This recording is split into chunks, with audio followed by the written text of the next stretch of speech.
Welcome to the Natural Health Podcast. We bring awareness of sustainable health in the business hustle space. That's our podcast is for the high-performing business-minded individuals who want to work with their biochemistry to achieve success and optimal health. It's Friday, which means it's time for friends sharing facts about health, business, and overall success. In today's episode, we talk to Emma Lowe, who will talk about the menstrual cycle and how you can harness the power of your cycle to achieve productivity and success. Emma is a she of many titles.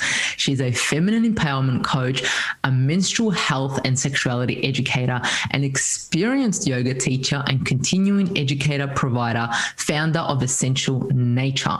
Emma has taught and trained around the world in the fields of classical hatha and tantra yoga, menstrual cycle awareness, sexuality, feminine embodiment, Celtic spirituality, and other shamanic-based practices. With a background in arts, Emma has a first-class Bachelor of Arts degree in published as a published writer and has a past life in film and television, and is also a talented singer and songwriter. Emma brings creativity and an eye for profound beauty into all her offering. And an interesting fact about Emma, I couldn't get much out of her, but she did say that she can ripple her tongue and that she can also have a full body energy orgasm. Welcome to the Natural Health Podcast, Emma. Wow, what an introduction. Thank you for having me, Michaela. I mean, with your background, that introduction does little to what, the experience that you have and what you're going to bring into this podcast. I mean, I kind of feel like all of the things, they all intertwine to bring you to where you are in this moment. So 100%. My path has been varied, and yet it all seems to weave into what I offer now. So that's amazing. Yeah. So there's not many people that say an interesting fact about them is that they can ripple their tongue and then they can have a full body energy orgasm. That's not many people's introduction. I know. I find that question really difficult, though, as to what is interesting. That's kind of all perspective, right? I think that's very interesting. I think that's very interesting. I mean, not many individuals can even have an orgasm, yet alone a whole body one. I was reading some statistics on one of your Instagram posts in regards to reaching an orgasm, and it's not many people that reach one during sexual intercourse or during, sex with an individual. So it's interesting what's happening these days around that topic. Yeah, for sure. Especially for women and people with estrogen-based bodies, there's definitely the orgasm gap, as we, that post that you're referring to talks about, which is part of what I do actually, is to help women and estrogen-based bodies to be able to get there, because lack of education, amongst many other different things, led to a gap which needs to be definitely shortened. Yeah, it's not really spoken about, and us as females, we don't really talk about it much at all, and it's not really out there, is it? No, it's definitely starting to come out of the shame and pain and blame and embarrassment woodworks. But yeah, I mean, orgasm is such an important part of it's good for our health, for one, and yet, as we say, females, women, estrogen-based bodies, and I want to kind of try and use those different terms, because not everyone that's in a female biological body identifies as a woman. But for a long time, our narrative and our scripts around sex and sexuality are male focused, and how we perhaps reach orgasm might be a little bit different to how a testosterone-based body gets there, right? So yeah, it's definitely there's room for improvement, and actually it's quite simple once you start to understand sexuality, like the energy, the workings of the body, And, you know, as it ties into the menstrual cycle, which we're going to talk about today as well, and kind of just being able to create a bit more space and start to listen to the biofeedback that the body gives us. And then we can all have more orgasms and, you know, be more successful and thrive more in our creativity. Like, it's all interconnected, right? Like, sexuality is holistic, and in essence, it's mind, body, soul. Yeah, 100%. And I know today, you know, we're not talking about a female orgasm in specific, the topic, but I thought it was just absolutely brilliant to bring up.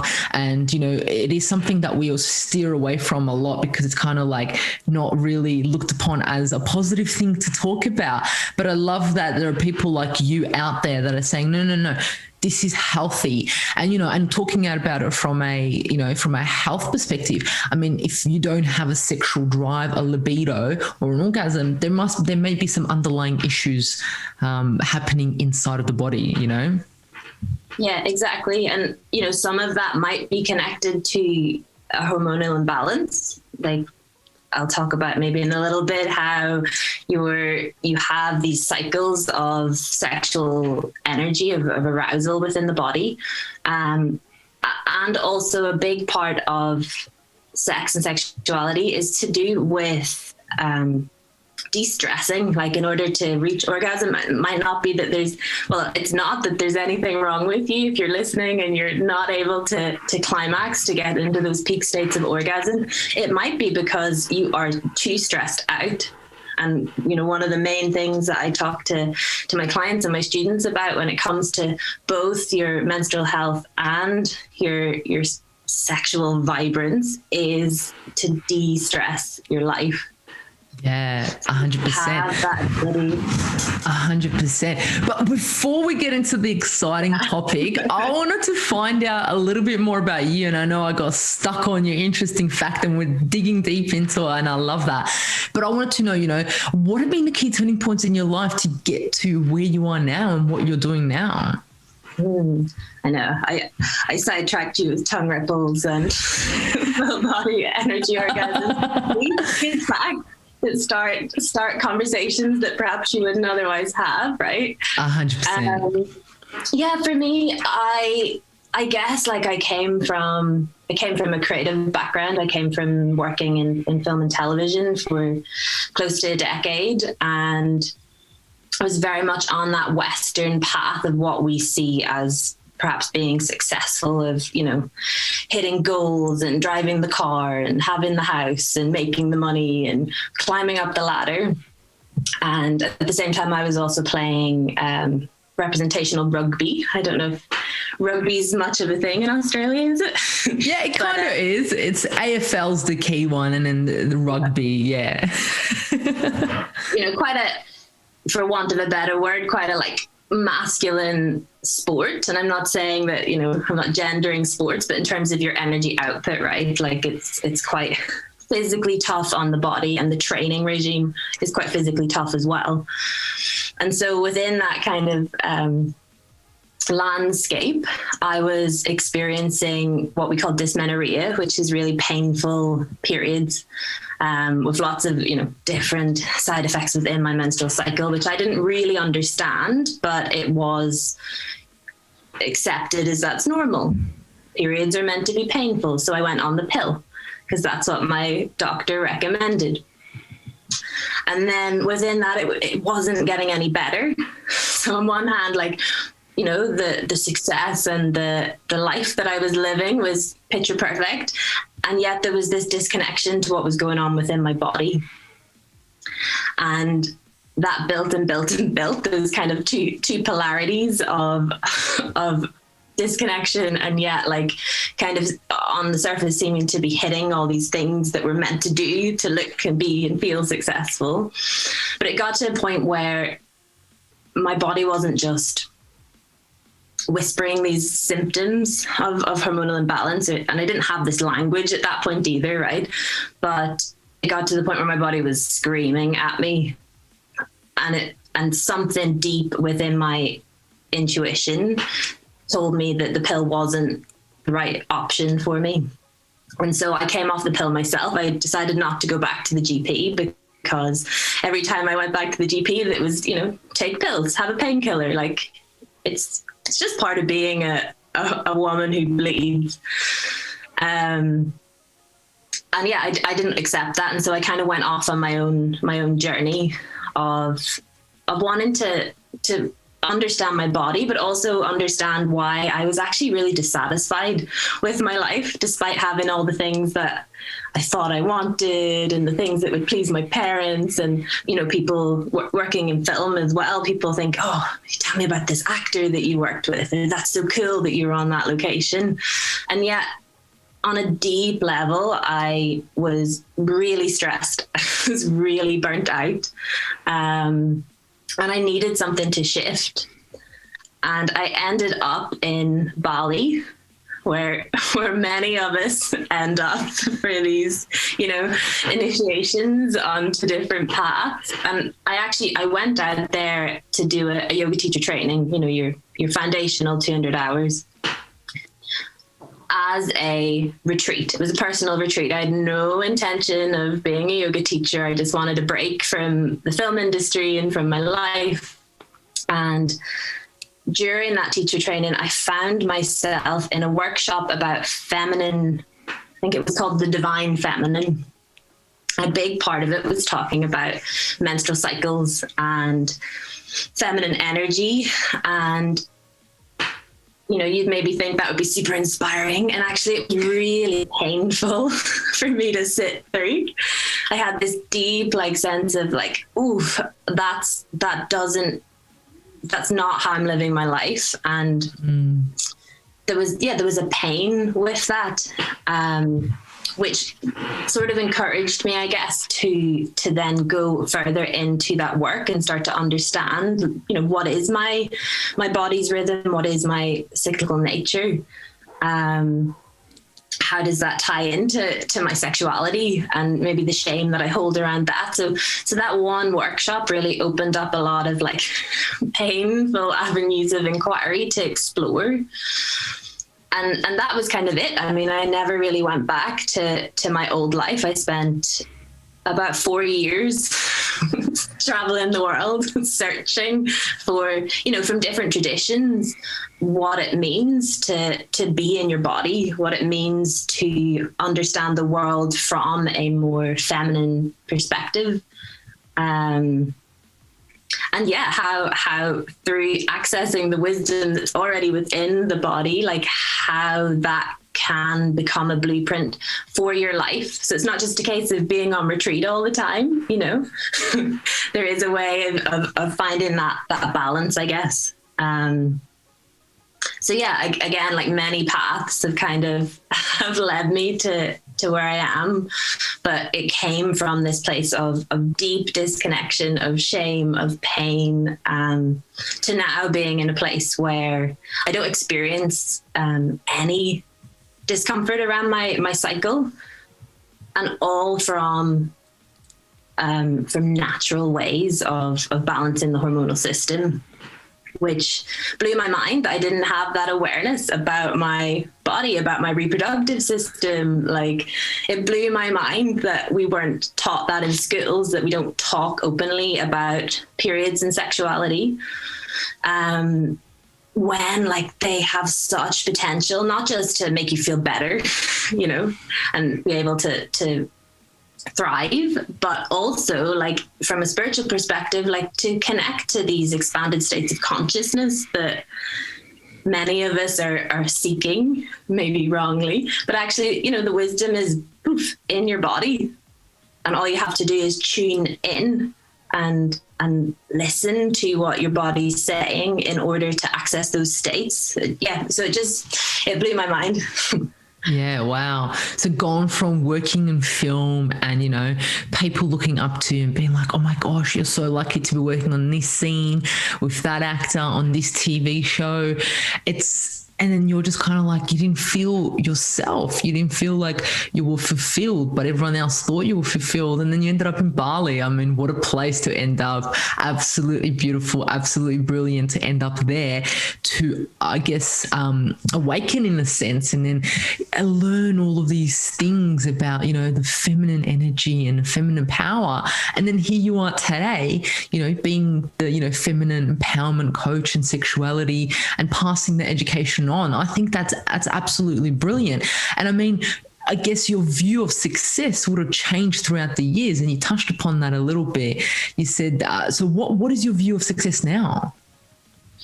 Yeah, I mean, definitely my view of success has changed. And I think the main difference is that rather than seeking external validation, you know, success is all about my own internal validation now. And yeah, it's not money orientated. It's not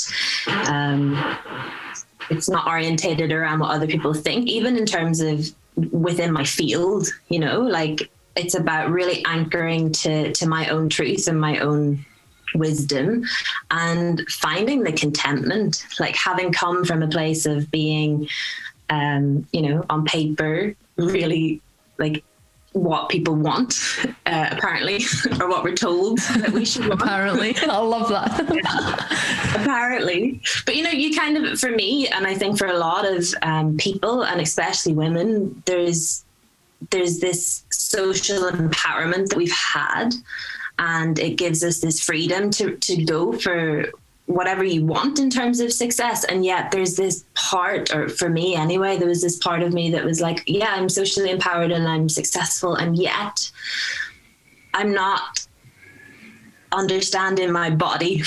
Like, and so there's like that piece that was missing. And now that's like the whole thing for me, is like, it doesn't matter how many students I have or clients I have. It's really about like anchoring to my truth and feeling content within that. If I help one person, great. If I, you know, have space in my day so that I can go out in nature and be present with that, be present with my loved ones, like that is the success that I want, more than, you know, status or wealth. And yet I think like also when you start to anchor to that truth, and when you start to let go of everyone else's expectations and kind of the formula of what success looks like, it actually starts to come back to you, right? It's like these principles of I mean, you could call it quantum physics or like manifestation, abundance. Like when you're in that rooted place of truth, you start to call in those people that are aligned with you, and also, yeah, your own unique abundance, if that makes sense. Yeah, I think that's beautiful. And I think it's so great that, you know, your success has shifted and now it's aligned. It's aligned with what you want to be doing. It's aligned with your values. It's aligned with you. And therefore you're able to assist so many more individuals, you know. I think that's absolutely beautiful when success is that for the individual. And then that means that you're able to share yourself and share your experience with others, and that's what you're doing here today.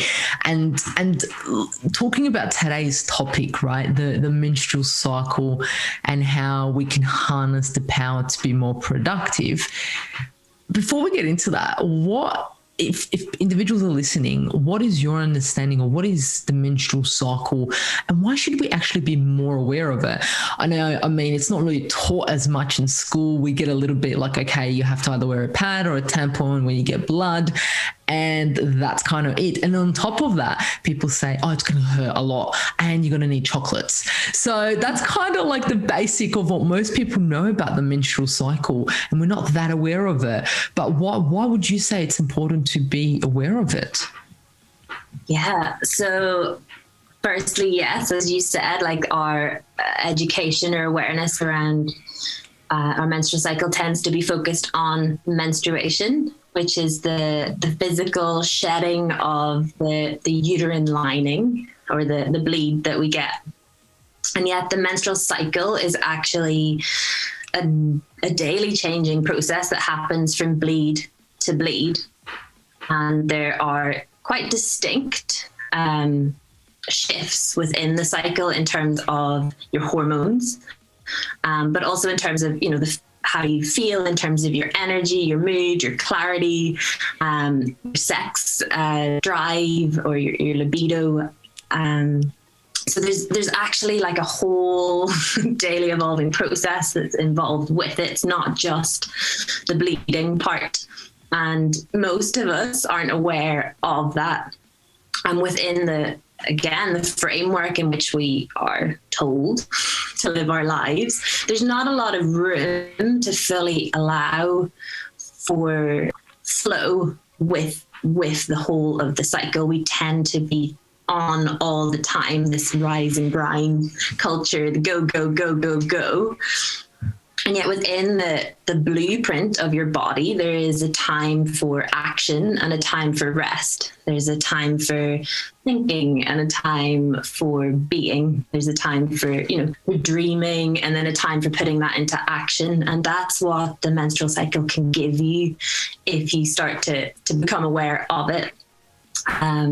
So, going into that a little bit more. So in terms of menstrual cycle awareness, your bleed is the start, your period is the start of the cycle. So that day one of heavy flow, that is the start of menstruation. And it's a time when your hormones are at their lowest. Your estrogen and your progesterone are at their lowest. So in terms of your energy, those listening, you might know this well. It might be when you're super sensitive, where your energy levels are at the lowest, where you kind of want to retreat from the world. And maybe the world doesn't allow for that in its current setup in your life, right? And that can create a jarring effect if you're trying to push through what's naturally occurring in your body. It builds upon that stress and overwhelm that many of us are already experiencing. And then once you've finished bleeding, you come into what's known as the follicular phase of the cycle. And that's when your estrogen levels start to rise a little bit more. Your uterine lining is starting the endometrium lining is starting to rebuild. Your follicles are starting to mature in the ovaries. They're kind of competing for who's going to have the queen egg that's released during ovulation. And estrogen is many people favor this part of the cycle, the estrogen part of the cycle, because estrogen is responsible for you being more confident, for being more outward. It helps your nails and your hair and your skin glow. Apparently it makes your face seem more symmetrical, which apparently we find attractive. Interesting one. I know. I read that in Maisie Hill's Period Power, which is a really good resource for anyone that wants to, learn a bit more about this stuff. I don't know why we find symmetry attractive, but there you go. I have seen studies on that we do find symmetry attractive. Like, I think I was watching a documentary on it, so it was really interesting, but I didn't know estrogen was responsible for us. That's an interesting part. So it's like, trying to be a bit more attractive, this is the time. Well, exactly. And so when you're in this follicular phase, coming into the ovulatory phase as well, when the estrogen is rising, like maybe that's the time where you pack your social calendar, where you're going to go for your job interview, pitch the idea, when you go on a date, like that's the time in your cycle for that kind of social and work activity, right? And then you come into your ovulatory phase, which is when the egg is released. And if it's not fertilized in the fallopian tube, that will pass. But if it becomes fertilized, it becomes embedded in the endometrium lining. Pregnancy occurs, right? And at ovulation, your estrogen levels peak, as do testosterone levels, which is another, I think, common misperception that women and estrogen-based bodies don't have testosterone. They actually do. Like, it's a sex organ or a sex hormone present in all bodies. And so that's the time that your hormones are trying to get you laid. So you might find that your sexual energy is increased at that part of your cycle. And there's different ways of actually tracking that too, in terms of things that we never think about, like our cervical fluid. So paying attention to what's going on in your panties, your cervical position as well. In order to find that out, you might have to put your fingers inside of your vagina, which may be scary for some, but I can promise you it's not going to bite. And it can be really interesting to start to notice these shifts, even internally as well. So then you come into your luteal phase. So these are kind of the 4 phases. We've gone from bleed to follicular to ovulation to luteal. And in the luteal phase, in terms of hormones, the how do we say it? The follicle that released the most mature egg does this really cool thing where it turns into a gland. Like, it's magic. There's magic going on inside your womb. It turns into a gland and starts to produce a hormone called progesterone. And progesterone has a calming effect on the body. It can also have a heating effect on the body. So your body temperature switches between the estrogen and your progesterone phase of the cycle. And it's the luteal phase, that kind of after ovulation phase into bleed time, that many women and people with estrogen-based bodies struggle the most, often because we're out of balance. And going back to what we said about the bleed, because we're not allowing for the space that we need. So the energy is starting to decrease. You might start to feel that internal pull, that withdrawal from wanting to be busy. But it also can be the time when that inner critic comes out, which I definitely have a strong inner critic. So you might find that you're judging yourself more or judging others more. It might be also where you start to feel a bit more fiery in terms of, your tongue might not be as tight. You might start to snap. No, that doesn't happen.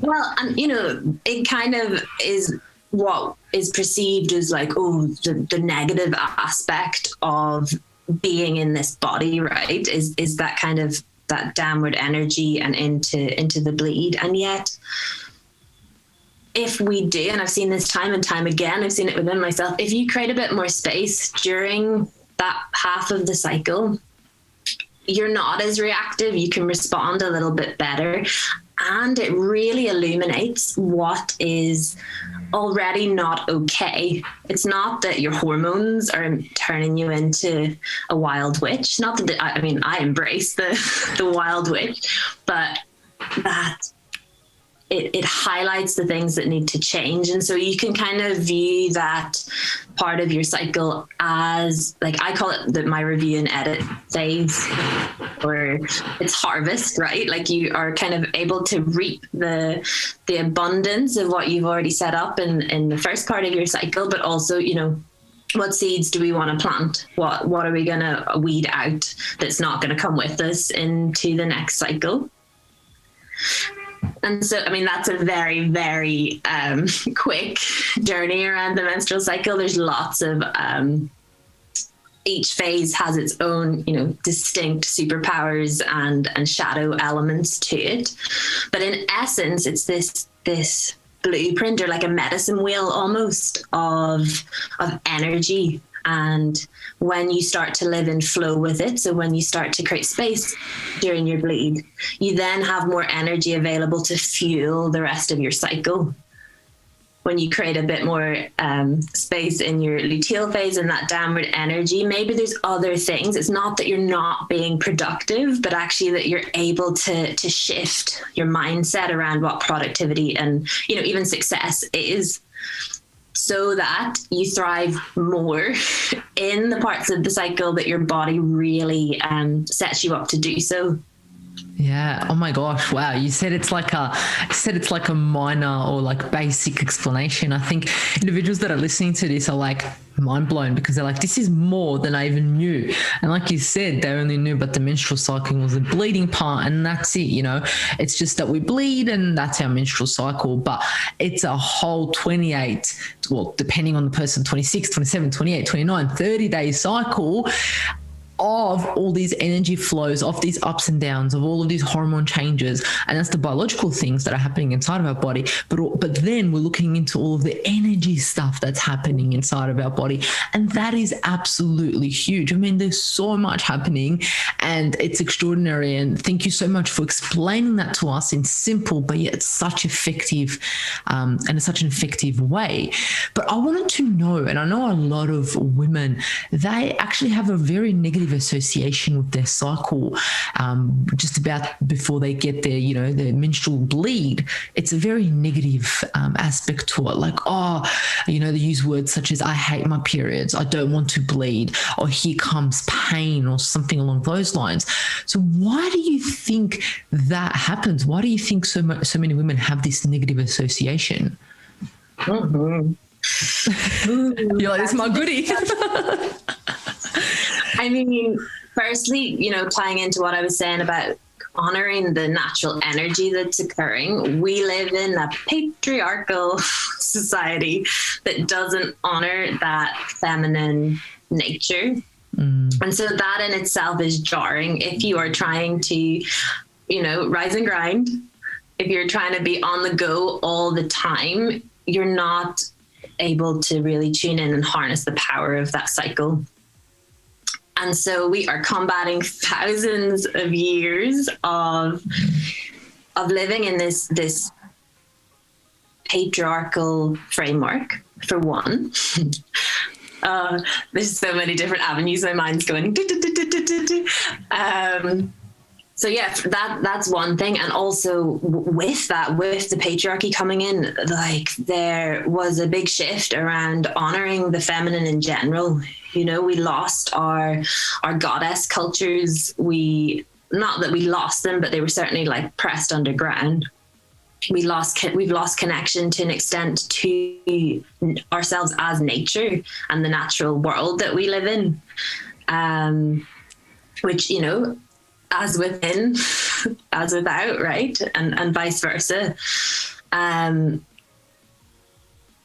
that also ties into like how the female or the estrogen-based body is viewed. So many women have inherited beliefs that their periods are shameful and dirty. So many women have inherited beliefs that their bodies, their yonis, their vulvas, their vaginas are dirty, or that maybe it's not safe either to kind of access that wisdom and that power actually that the yoni holds. So there's a lot of unpicking even within that, and our ancestors, maybe many, many, many years before that, actually did honor these cycles. When we look back at ancient cultures throughout the whole of the world, there are references to sacred menstruation, to sacred sexuality, to honoring the feminine body, and somewhere along the line we've kind of lost access to that within the social, cultural world in which we live. And I think also tied into the lack of regard maybe for the feminine and the female body, it has become commonly accepted that periods are painful, right? Like, take a painkiller, no problem. Suck it up, sister.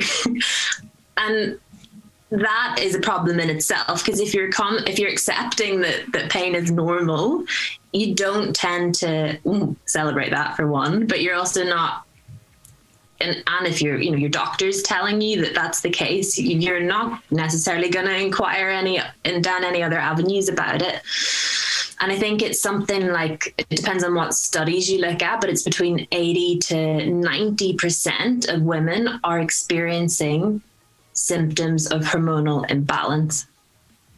So it's not, that's a huge statistic. And yet there's not a lot of research being done.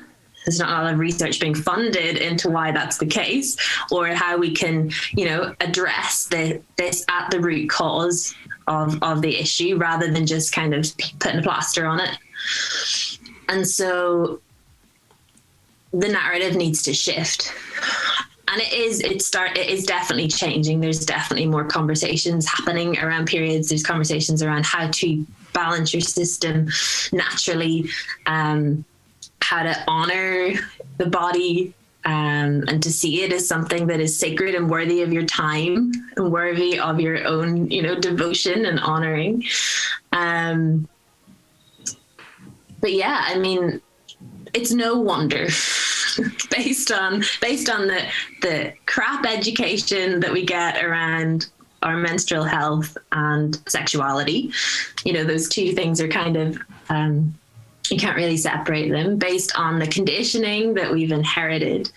And then when it's coupled with the fact that we're not getting the care that we need, and we're not getting the information on how to care for ourselves, I'm not surprised people don't want to have a period, or are trying to, take these avenues of using medication, which, I mean, the pill and hormonal contraception is a whole, perhaps other conversation that we can have. But, and I'm pro-choice around whatever 100%. people want to do for their bodies, and we're not informed about the effects that hormonal contraception has on the body, in terms of, it is a hormonal disruptor. If you're on hormonal contraception, you're not having an ovulatory period, even if you're still bleeding.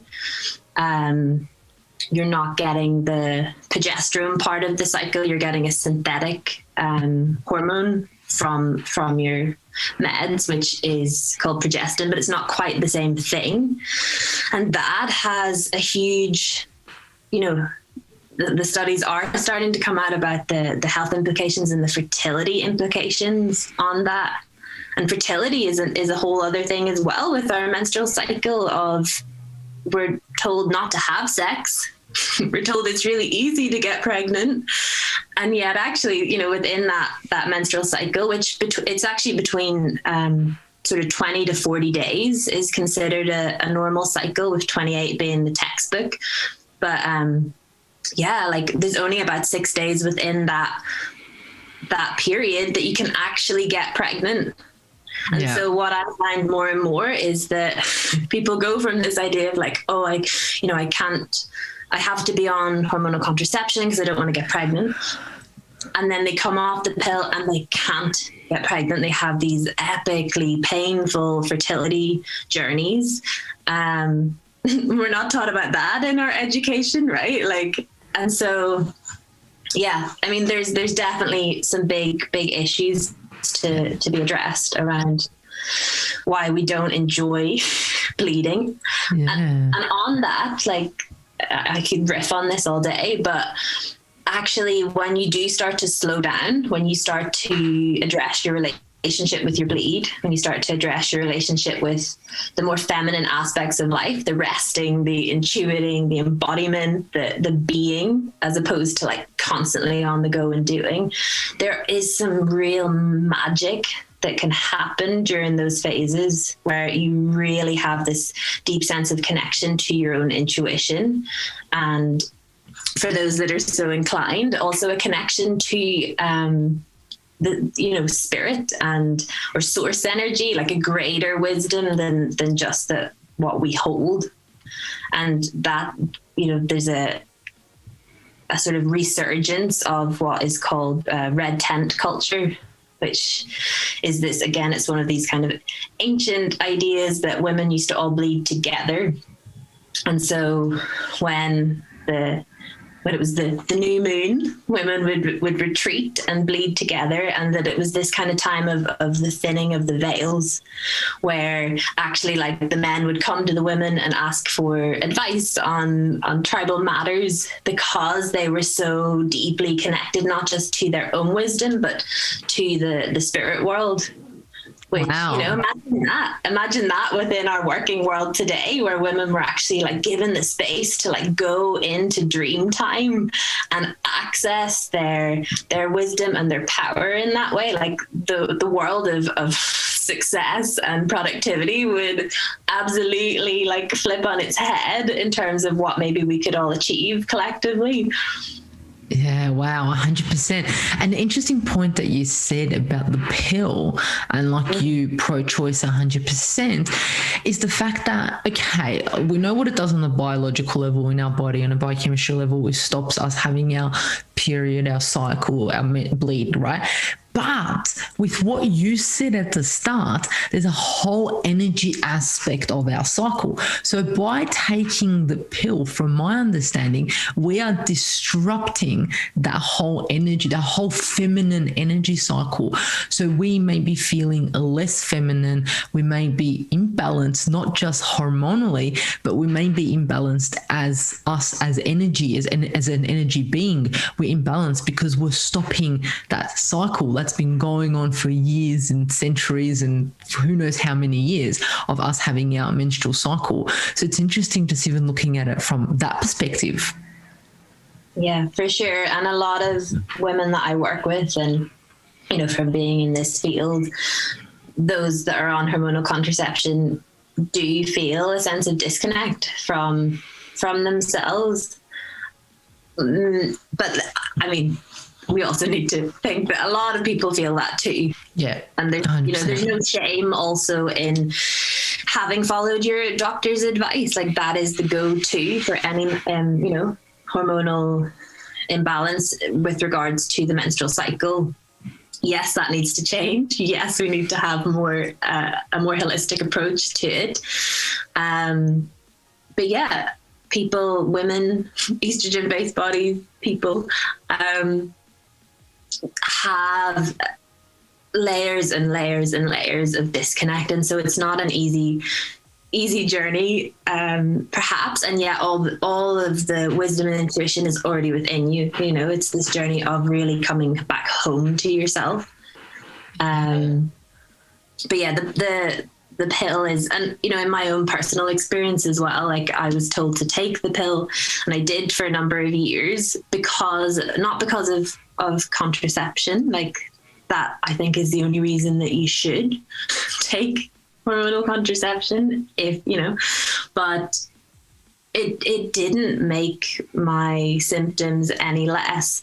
And what it did was escalate my stress and I felt very anxious. I felt depressed for a number of years. And I thought that was just me. Like I thought that was something that I was doing, right? And it wasn't until I came off the pill and started to work with my cycle naturally that I was like, oh, wow, like that was cranking up my system, or that, there was something because of taking that medication that, first of all, wasn't working for my imbalance, but that was, maybe doing something far greater than that in terms of this being. Yeah, 100%. You did mention also productivity within the cycle, and I wanted to know a little bit more about that. So, the individuals, us women in the 21st century, we are busy, right? If we're busy in our personal life, if we're busy at work, we are constantly busy. Even at home, we're always doing something, right? And we want to be more productive, right? We want to be productive. But how can we harness the power of our period, of our menstrual cycle, to be more productive? What does this look like? I think you have to really change your mindset about what productive looks like, for one, and kind of coming back to, we have this map, this inner compass of action and rest, of time to be outwardly productive and time to be inwardly productive. And you can't see, but I'm doing inverted commas with my fingers. So by resting more, it's kind of counterintuitive, right? By resting more, you have more energy and creativity available to you in other parts of your cycle. So rather than, and we can look to nature as well to kind of give you an idea of this, but we have these cycles of night and day. Like the sun is not always shining. We have these seasonal cycles. It's not always the heat of summer. Like we need the nighttime. We need the winter period just as much in order to be fully in balance, right? We cannot just inhale and inhale and inhale. At some point, we're going to have to exhale. And what tends to happen within the world that we live is that we are constantly inhaling. And we're not allowing for the release, the letting go, the kind of, that assessing of what's working, what's not, because we're so busy. We don't have time, right? And so, I mean, first of all, you kind of have to have an awareness of what your cycle is. And so I recommend cycle tracking to people that are interested in this work, which, you start by on day 1 when you start to bleed. Maybe it's as simple as just writing down one word for how you feel and then doing that every day of your cycle so that you're getting a sense of where you do thrive and where maybe you need a bit more care. And generally speaking, we need a bit more care in that luteal and during our period phase of the cycle. Not always true for everybody. And that will have, if you say you are struggling in your follicular phase, so like after you've bled, there might be a different type of hormonal imbalance going on for you that needs addressed.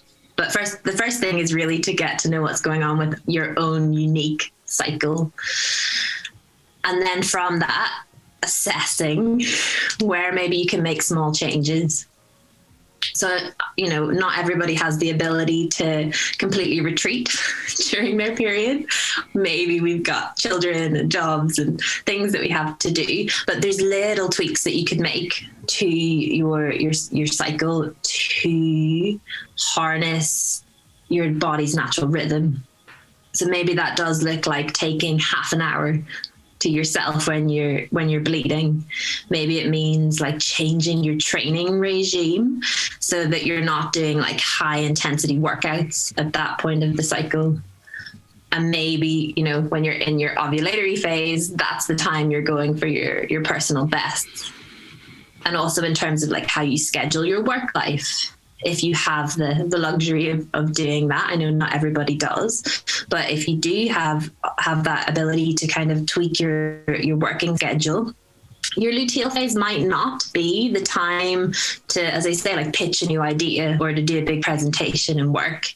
You might find that you're more clear and have more clarity and confidence in that estrogen part of the cycle. So in your follicular and ovulatory phase. And I also find that by creating, kind of going back to this idea of the cyclical wisdom, when you start to rest more and create that space, when you start to clear out all these things that we're holding on to, when we take that big exhale, it, as I say, like it fuels the rest of your cycle. And so you can be more productive in that phase, right? And it's, as I said, it's not a case that you're just like not going to do anything for half the month, as nice as that would be, but maybe it just has a little bit of a different flavor to it, so that you're like really smashing your creativity and your work life in one part. Maybe in your luteal phase, it's a bit more of like review and edit. Like I do a lot of writing, and in my luteal phase, when I can harness my inner critic, I love to get stuck into kind of like editing copy and stories and things that I'm writing at that point, because that's when my mind is kind of at its sharpest for that type of thing. When I'm in my bleed phase, like that's my dream time. It's not that I'm doing nothing, but I'm not trying to make anything happen. And when I'm not trying, often that's when I get these great ideas for, whether it's for a workshop, or whether it's maybe something that just intuitively comes through about one of my clients, or maybe it's, a new creative project or collaboration. So yeah, it's kind of reframing that productivity and success from productivity is something that comes from having to like go. That's it's not our nature. And it also, when we come at it with that mindset, we tend to burn out, we tend to hit fatigue. We tend to feel really overwhelmed in our mind, so that we're not actually able to like really be in our full potential and power. So I am saying rest more to be more productive. But until people try it and they get a real sense of, okay, there's something in this, like on the mind's like, no, the world says it has to be this way. I've got much to do in little time. Yeah. But when you drop into that, like, and rest is such an important thing for our whole system as well, which, we talked about before we came onto the call about getting good sleep, getting, the right good amount of time, but getting good quality sleep. Like that's the same thing, right? Like we need to rest in order to be productive in our day. Like when we are tired and our organ systems haven't replenished, when we are taking in too much blue light from our screens, like it has an effect on these inner rhythms of our body. Yeah, and that's why I'm wearing these funny glasses, because it is 9 o'clock here at night. Yeah. If anyone sees them, because blue light just interacts with the cycles. But I love that you said rest. By resting, we're going to get more productive. And hearing that, it doesn't make sense in most people's brain, because it's like you said, to achieve and be productive, we need to do, and we need to do, and we need to action. But we also need to retrieve and rest and understand our cycle. And that is the key. Going back to what you said at the start of the podcast, you spoke about understanding the cycle. Where are you at? What phase are you at? How are you feeling in that phase? And I'm thinking, I want to start this, because I already track my cycle, but I don't track the emotions. And I think that's an absolutely brilliant idea, and it's definitely something to consider. But whilst you were talking, I had a question. What if someone doesn't have their period, right? They're not, for some reasons, the period has stopped and hasn't come back for any reason. What are they able to do to be in flow? Yeah, good question. And it's another one of these things that is kind of like commonly accepted as like, it's okay. It's okay to not have your period. And yet your period is your fifth vital sign. I have Lisa Hendrickson Jack's book in front of me, which is called The Fifth Vital Sign. It kind of goes in again it's another good point of reference for people that are interested in this. And so, in order as a estrogen-based body to be fully optimal and be in balance, our period is important. And so if you're not experiencing your period, there are ways of, maybe it's a chronic hormonal imbalance, and maybe there's testing that needs to be done in terms of your hormone levels and adjustments that you can make for that. But what I tend to find is that by starting to track your cycle, even without your bleed, so again, maybe that feels counterintuitive, but you could just start journaling or using an app. I definitely prefer the journaling method, because journaling is therapeutic in itself and kind of allows you to go as much as you want or be as short as you want. But write, the date, write a word of how you're feeling. It could also, your physically how you're feeling, energetically how you're feeling, emotionally how you're feeling, and start to keep that record. You can also tie in that mapping to the cycles of the moon, which is quite common within, the kind of feminine spirituality, the lunar, the feminine quality, and having your your bleed time energy around the new moon, and then ovulation being kind of akin to the full moon. It's not a fully it's not scientifically proven to help. And yet I found that people that start to track their cycles, even without their bleed, within kind of 2 to 3 months, might find their cycle starting to regulate or to start to come back online. So really, by bringing an awareness into your reproductive health is one thing that you can do. And I think as well, like often just having education around what is good for your hormones within your body and what brings them back online, right?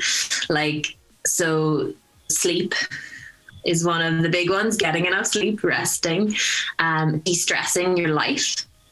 Often stress is like one of the biggest hormonal disruptors in terms of your bleed, but also in terms of your, as I said earlier, like in terms of your sex drive as well. Things like balancing your blood sugar levels. People tend to want to avoid conversations around food and nutrition.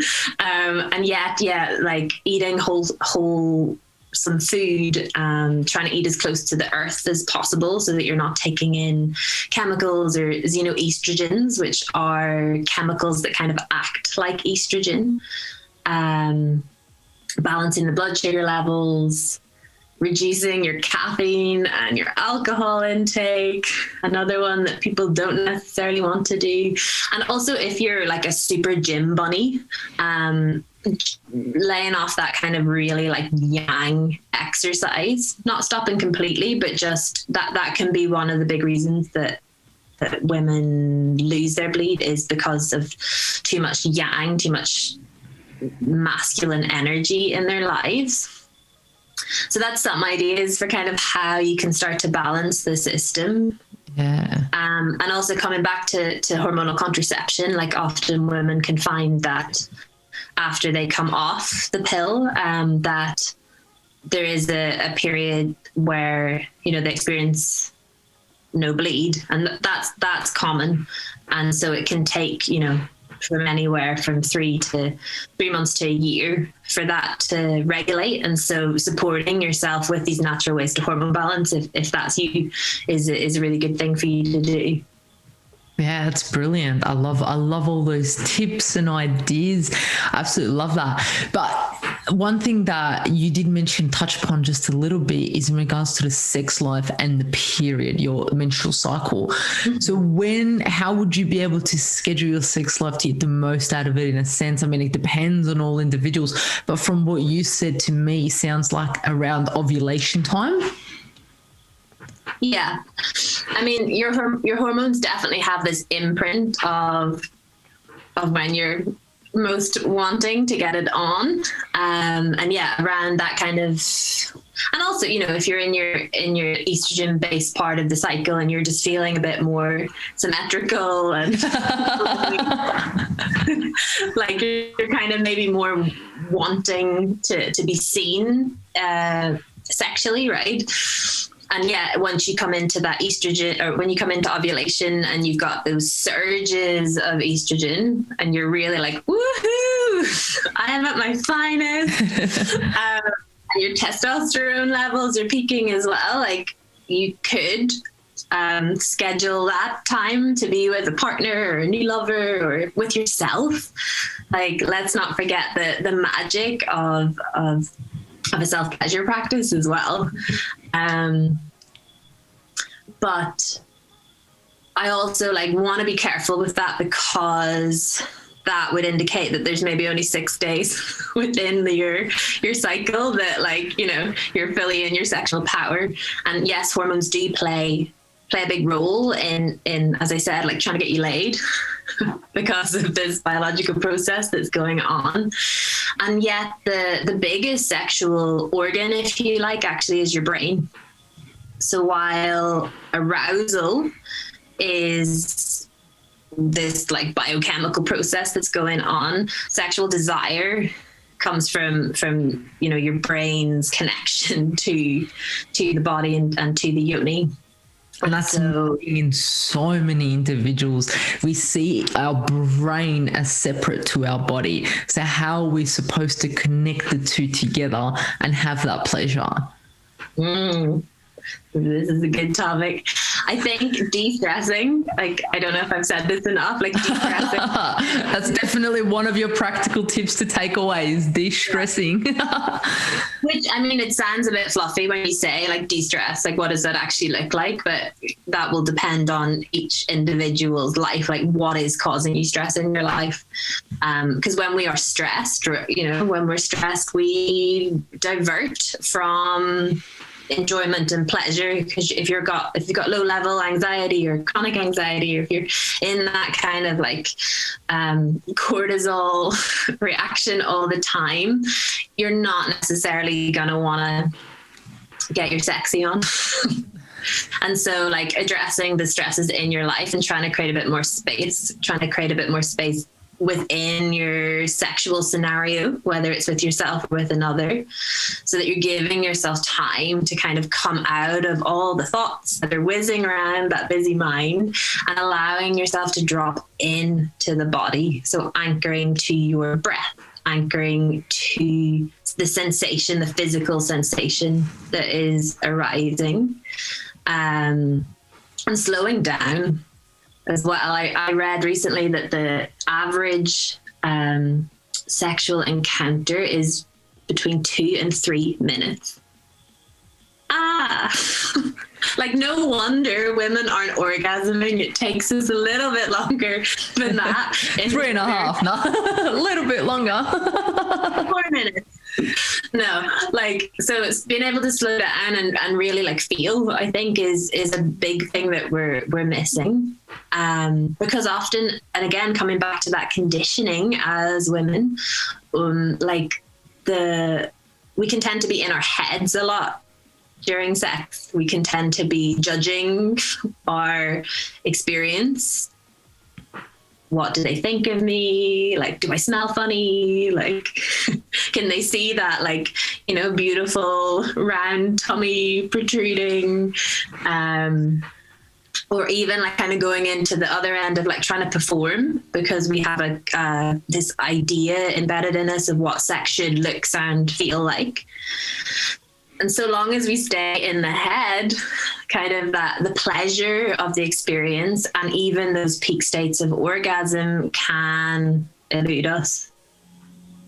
So yeah, hormones definitely for sure play a role, but there's so much more to sex, sexual energy, and experiencing those deep states of pleasure and the expanded states of consciousness that orgasm can bring, than just having that surge of testosterone around ovulation. And that is like a whole new episode that we're gonna have to do. Like, that is so intriguing and so exciting. I just want to ask so many questions, but I guess to wrap it up, I am understanding the practical tips to help individuals, help them understand their cycle and get productivity. From the start, you did say tracking and understanding your cycle, but not only tracking it time-wise, but tracking it feeling-wise.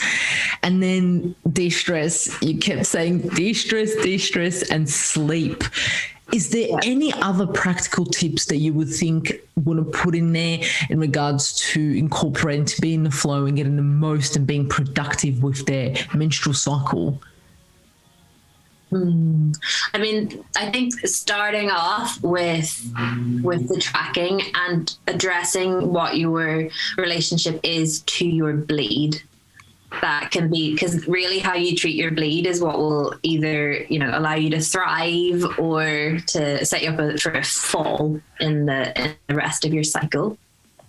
So kind of unpicking all these inherited, beliefs around pain and shame that our periods hold, and kind of if there's one thing that you can do to improve your hormonal health and your sex life as well, it is to switch your mindset away from that kind of common patriarchal narrative of of what we're told to believe around them, and to know that like there's nothing wrong with you, like on a, you know, on a deep level. Yes, there might be imbalance. Yes, there might be things in our lives that are blocking from us being able to access our vitality and, you know, our pleasure, but actually it's all already within you. It's not something that you have to search outside of yourself for, and to trust that, right? To trust the innate biofeedback that the body holds.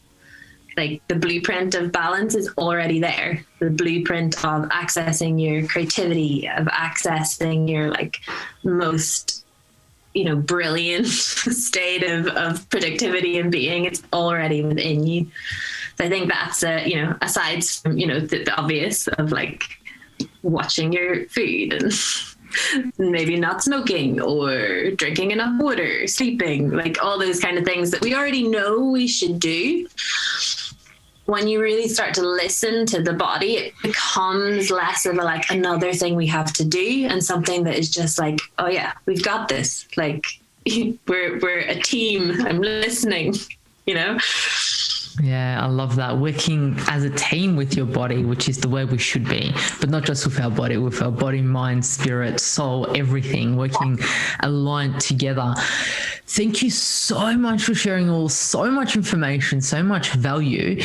But to finish off, I ask all my guests, as this is the Natural Health Podcast, what is your best kept natural health hack that you may do every day, might do once a week, once a month, but it's your little thing that you do that keeps you nice and healthy? I think going back to how we started this interview, I think my best kept secret, not so best kept, is probably is pleasure, is allowing yourself to self-pleasure and connect to your body, yes, but also just in your daily life to take that moment to, you know, enjoy your morning tea, to pause and listen to the birds and let your senses be filled with kind of the pleasure and the wonder of life, which I think for so long I didn't, and for so many others, like we're so busy doing and trying to achieve that we kind of let those little moments pass by. So yeah, take in those 5 moments to yourself to just be in life and in your own pleasures. Super, super important.